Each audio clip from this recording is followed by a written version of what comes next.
Goodness, what ovation Steve Vastoria and VJ Beecham got pregame here at Purcell Pavilion, their final game in this building. Senior VJ Beecham starts up front, 6'8", 201-pound senior out of Fort Wayne, Indiana. The other captain from New Jersey, Steve Vastoria, 6'6", 212-pound senior out of Medford, New Jersey. Unbelievable. What a way to send our seniors out. On over to Vastoria, mid lane, left side. Vastoria goes baseline, reverse layups up and good. He's patented that move. That move from Beecham. That even got a smile from VJ. He had to smile about that with himself because he know he just did something special.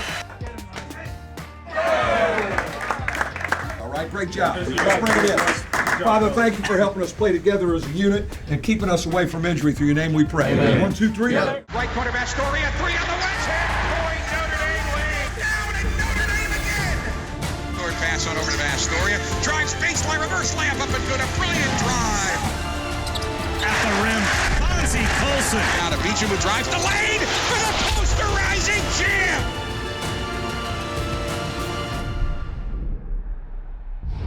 Hello again, Irish fans, and welcome to this week's edition of Inside Notre Dame Basketball with Mike Brey. And Coach, you could not have written a better script for senior night than what happened against Boston College. Couldn't have worked out any better, Jack. You know, our two seniors, VJ and Steve, we want to send them out on a great note. They play well, we play well, and then our walk-on Pat Mazza steals the show in the last 3 minutes. 6-game winning streak, and you head down to Louisville in sole possession of second place in the ACC. Thrilled where we're at, Jack. I'm so proud of this group. You know, they took some big punches in the middle of the season, but man, have we come off the mat, and we play for a lot at Louisville today. The week began with a big victory over Georgia Tech on Sunday night. We'll show you all those highlights coming up right after this. Inside Notre Dame Basketball is presented by TireRack.com and brought to you by Team Notre Dame partners, Coca-Cola, Under Armour, and Gatorade. Inside Notre Dame Basketball is also brought to you by Bank of America, Canon, Xfinity, Delta Airline, proud to be the official airline of Notre Dame Athletics, Notre Dame Ticket Exchange, powered by Vivid Seats, Nissan, Notre Dame Federal Credit Union, SiriusXM Satellite Radio, and UPS.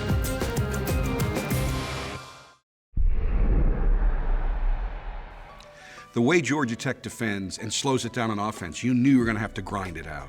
There's no question we knew it was a hard game. They're really hard to score on, quick on the perimeter, the shot blocker in the back. I was thrilled that overall we were going to have to play defense to win the game because our offense was not going to flow against them.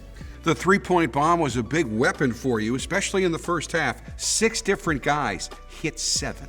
Well, that's the one thing that's a strength of ours, Jack. We have a number of guys that can make shots from outside the arc, and when those things are going down, we got a chance to beat anybody. It was a real nip-and-tuck game until Bonzi Colson went on a Bonzi Colson 7-point run that included a jumper after an offensive rebound to break a 20-20 tie, a 3, and a tip-in. And, you know, for him, playing against Lammers, who's such a great shot blocker, he had to step out a little bit, and he really ignited us. And, you know, Bonzi's one of those guys who can give you a one-man run, and he did that.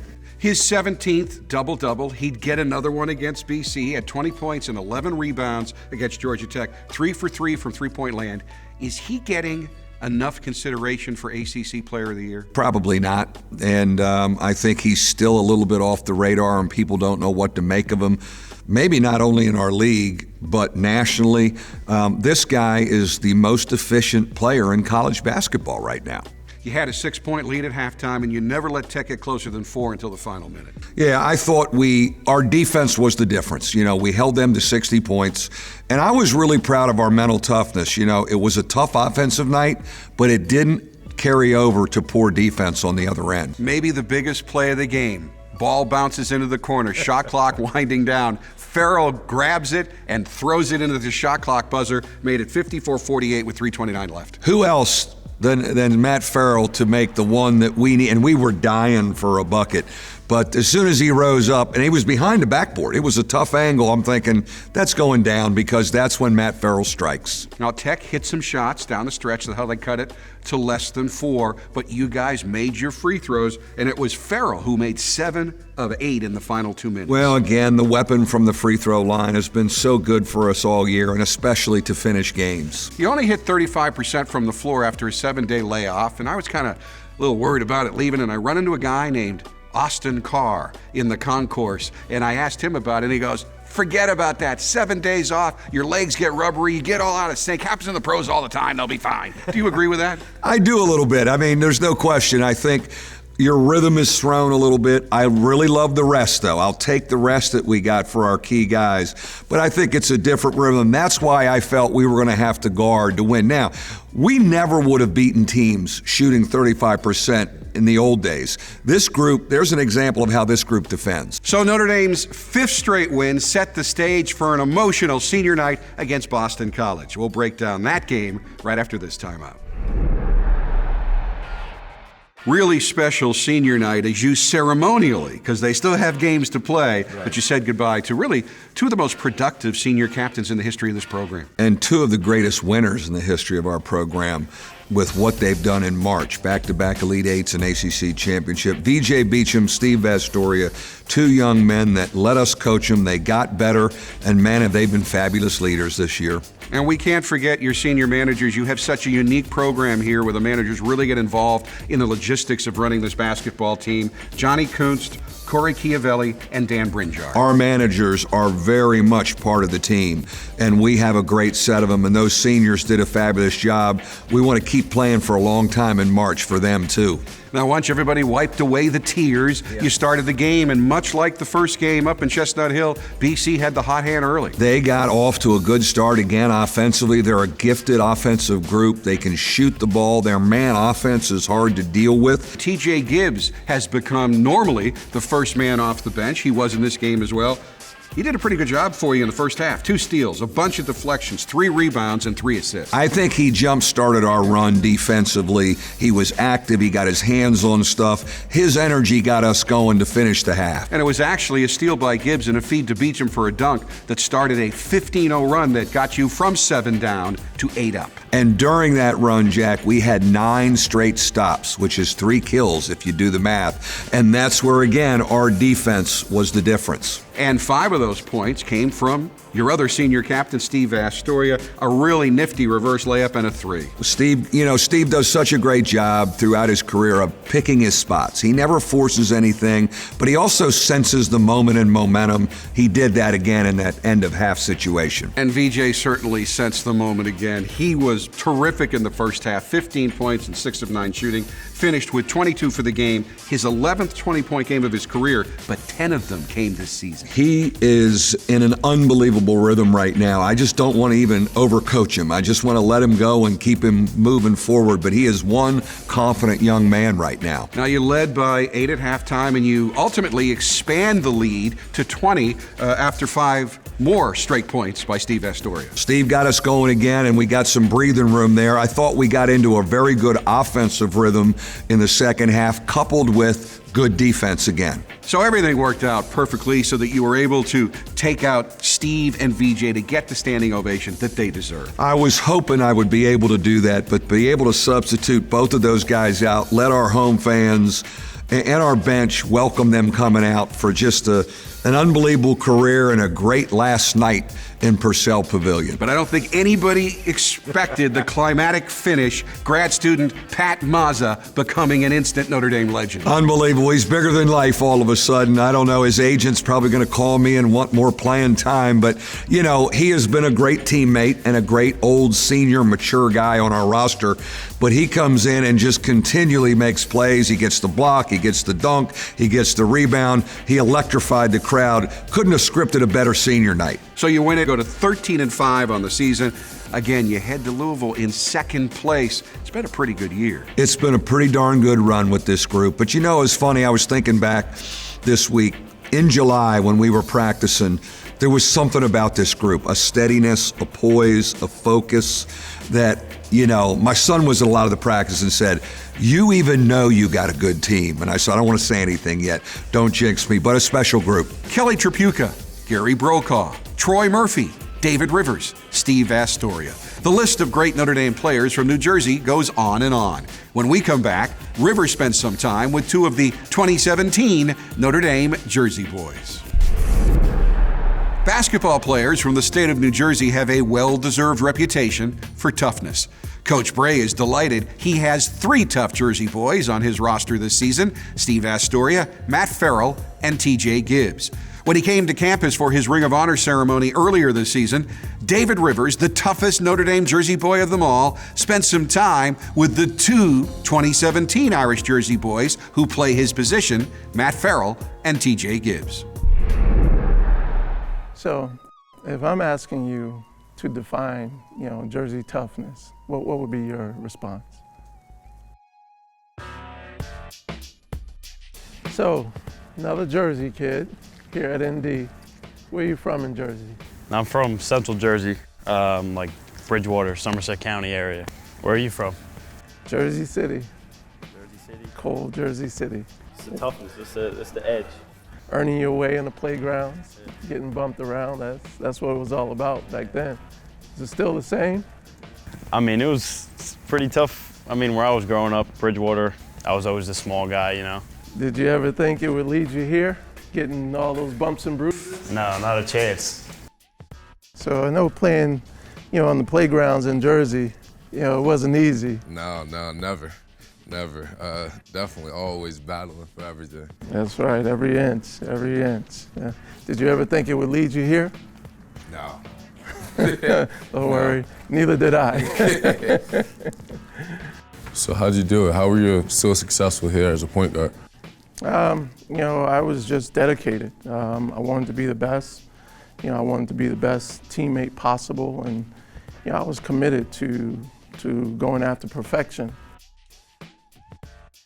I think, Brey and everybody that's been here has built like this culture, where it's, you play for each other, everybody likes each other, and I think a lot of other teams don't have that.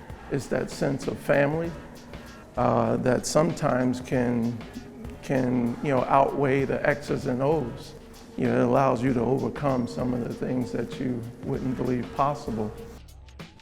On the subject of Jersey toughness, I don't know if you guys are familiar with my car accident while I was here, August 24, 1986. Got pretty much almost cut in half. Got the scar to show it every morning, but landed upside down in a ditch. They thought I wasn't gonna make it. And I wasn't having any of it. And I guess this was the Jersey toughness. I was like, no. I actually, went through my rehab, came back, didn't miss a practice, didn't miss a game, started that semester from the hospital bed. And you guys talk about the relationship you have with the team. That was the first thought I had, laying upside down in the ditch, looking at the moonlight. It's like, wow, I'm going like this. I'm not even gonna be able to say goodbye to my teammates. So, but that's Jersey toughness too. Yeah, that's real Jersey toughness right there. For sure. Thank you, and congratulations. My pleasure. Thank you. You guys. Thank you so much. Thank you for keeping the tradition alive. Absolutely. Thank you both. Coach, what is it about the state of New Jersey that turns out so many tough, hard-nosed, talented basketball players? Well, number one, I think there's really good coaching there, not only in the high schools, but the summer programs, the AAU programs. It's intense. You've heard me talk about I-95 Edge. New Jersey is the height of I-95 Edge. Right there, and there's unbelievable toughness. You can always find a great pickup game in Jersey. You can always, the high school competition is intense. The AAU competition is intense. You got to compete every day so it develops that edge. When we come back, this week's Ask Coach Brey question, and we'll continue the Jersey tough theme as Matt Farrell runs the Inside Notre Dame Basketball Fast Break. It's time now for the experts at TireRack.com question of the week for Coach Brey. And this week's question comes from diehard Irish fan Jerry Liss of South Bend. Coach, how does the son of a college basketball coach become a football coach? Genetics. He became a better football player because of his genetics, so he certainly has pursued his passion. I'm so proud of him. Head coach at Audrey Kell High School in Charlotte, North Carolina. He's excited. Can't wait to be part of Friday Night Lights in August. Outsiders doubted Matt Farrell before this season.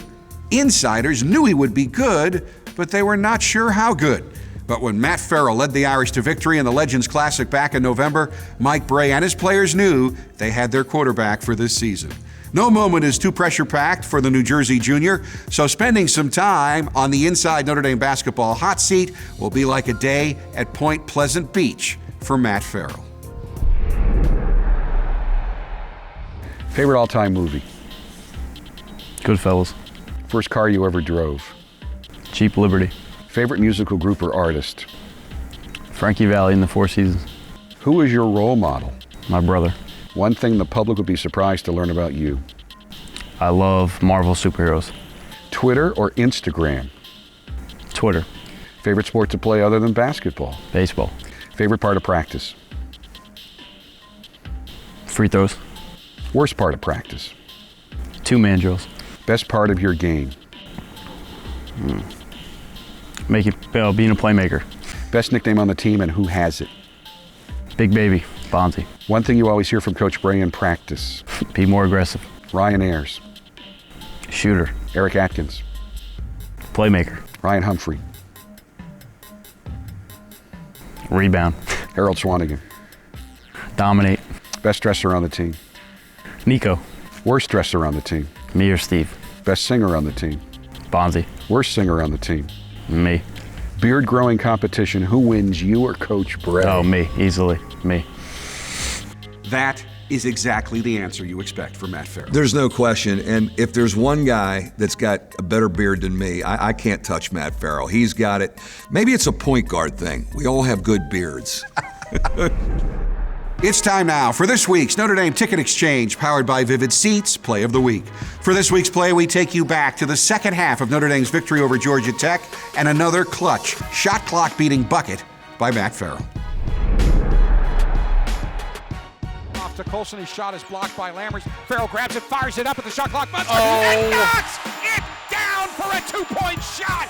Again, Matty Ice comes through. One regular season game left, and it's a big one at Louisville, a team you now lead by one game in the standings. Well, the Louisville-Notre Dame matchups, as we know, have always been thrilling and a lot of times go to overtime. But there's a lot on the line, Jack. There's no question about it. You know, double buys. Could you win a share of the regular season championship?